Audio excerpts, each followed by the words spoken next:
Hi. ఇటీవలి G7 సదస్సులో భాగంగా కెనడాలో జరిగిన సమావేశంలో భారత ప్రధాని నరేంద్ర మోదీ, కెనడా ప్రధాని మార్క్ కార్నీతో కీలక చర్చలు జరిపారు.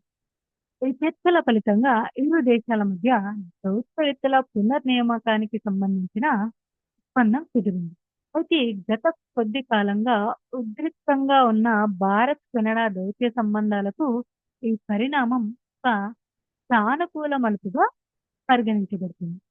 అయితే గతంలో గత కెనడా ప్రధాని జస్టిన్ ట్రూడో హయాంలో భారత్ కెనడా సంబంధాలు తీవ్రంగా దెబ్బతిన్నాయి. ఖలిస్తానీ ఉగ్రవాది హర్దీప్ సింగ్ నిజ్జర్ హత్య కేసుతో సహా పలు అంశాలపై ఇరు దేశాల మధ్య దౌత్యపరమైన ఉద్రిక్తతలు తలెత్తాయి. ఈ నేపథ్యంలో రెండు దేశాలు తమ దౌత్యవేత్తలను గణనీయంగా తగ్గించుకున్నాయి. ఇది ఇరు దేశాల మధ్య సాధారణ కార్యకలాపాలకు ఆటంకం కలిగించింది. అయితే తాజాగా నూతన కెనడా ప్రధాని మార్క్ కార్నీతో ప్రధాని మోదీ జరిపిన చర్చలు ఫలించాయి. దీని వలన దౌత్యవేత్తల పునర్నియామకానికి సంబంధించిన ఒప్పందం కుదిరింది. అయితే గతంలో ఉపసంహరించుకున్న దౌత్య సిబ్బందిని తిరిగి ఆయా దేశాలకు పంపేందుకు మార్గం ఏర్పడింది. మన భారత విదేశాంగ కార్యదర్శి విక్రమ్ మిస్రి పేర్కొన్నట్లుగా ఈ నిర్ణయం ఇరు దేశాల దౌత్య సంబంధాలను మెరుగుపరచడంలో ఒక ముఖ్యమైన మరియు సానుకూల అడుగు. అంతేకాకుండా ఇది కేవలం దౌత్యవేత్తల పునర్నియామకం మాత్రమే కాదు.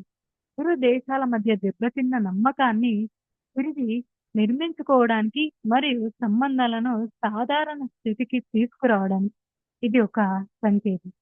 దౌత్యపరమైన సుస్థిర ఆర్థిక, వాణిజ్య మరియు సాంస్కృతిక సంబంధాలకు పునాది. అంతేకాకుండా దౌత్యపరమైన ఉద్రిక్తతలు సడలడంతో వ్యాపారం, పెట్టుబడులు మరియు ప్రజల మధ్య సంబంధాలు మెరుగుపడే అవకాశం ఉంది. కెనడాలో పెద్ద సంఖ్యలో భారతీయులు మరియు విద్యార్థులు ఉన్నారు. కాబట్టి ఈ పరిణామం వారికి కూడా ప్రయోజకంగా ఉంటుంది. అంతేకాకుండా ఇరు దేశాలు అంతర్జాతీయ వేదికలపై అంటే G20, కామన్వెల్త్ వంటి వేదికలపైన భాగస్వాములు మరియు దౌత్య సంబంధాలు మెరుగుపడటం వల్ల ఉమ్మడి సవాళ్లను ఎదుర్కోవడంలో మరియు ప్రాంతీయ, అంతర్జాతీయ శాంతి స్థాపనలో మరింత సమర్థవంతంగా సహకరించుకోగలుగుతుంది. ఇది భారత్ మరియు కెనడాల మధ్య జరిగిన ఒప్పందం. ఈ వీడియో గనుక మీకు నచ్చినట్లయితే లైక్ చేయండి, షేర్ చేయండి, సబ్స్క్రైబ్ చేయండి. థాంక్యూ.